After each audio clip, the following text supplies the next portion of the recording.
गोड़े पयलिया कमर कर धनिया देबो गला के हार छोड़ी गे गोरकी। अच्छा एगे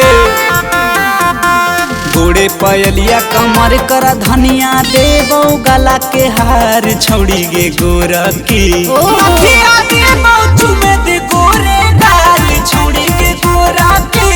नथिया देबो चुमे दे गोरे गाल। गोड़े पयलिया कमर कर धनिया लेबो गला के हार छोड़ा सवारा का।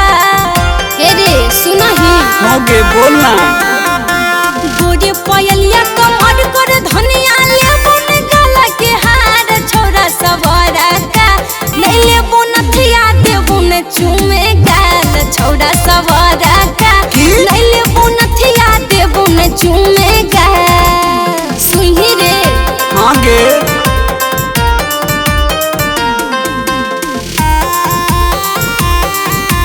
रुचि म्यूजिक रिकॉर्डिंग स्टूडियो संग्रामपुर।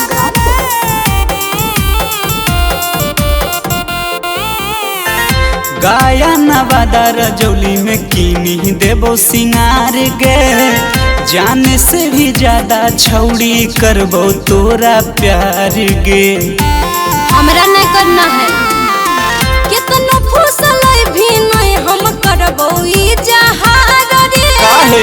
तोरा ऐसन लफुआ छौरा घूमै छे पीछे हजार रे। होटल में बैठा रसगुल्ला खिलई बहु एकदम रसादार छौड़ी गे गोरकी। अच्छा होटल में बैठा रसगुल्ला खिलई बहु एकदम रसादार छौड़ी गे गोरकी। नथिया देबो चुमे दे गोरे गाल छौड़ी गे गोरकी। नहीं लेबो नथिया देबो न चुमे गया। नाय हम लेबो।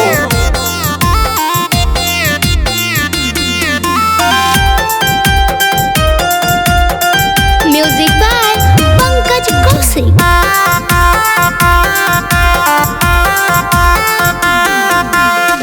मोहनी सूरतिया तोहर लागो हो ब्यूटीफुल गे।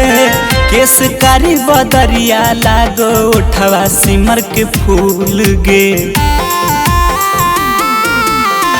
काहे इतना तारीफ करही करबो ने तोरा से मिल रे। काहे गे? चढ़ले जवानी के पटरी पतोरे न देबो रे लगे। लालन रंगीला नीतीश जैसन मिलतौ ना दिलदार छौड़ी गे गोरकी। नीतीश आर्यन जैसन तोरा मिलतौ ना दिलदार छौड़ी गे गोरकी। नथिया देबो चुमे दे गोरे गाल छौड़ी गे गोरकी।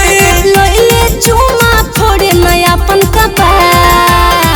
अच्छा लो जिया बाबू।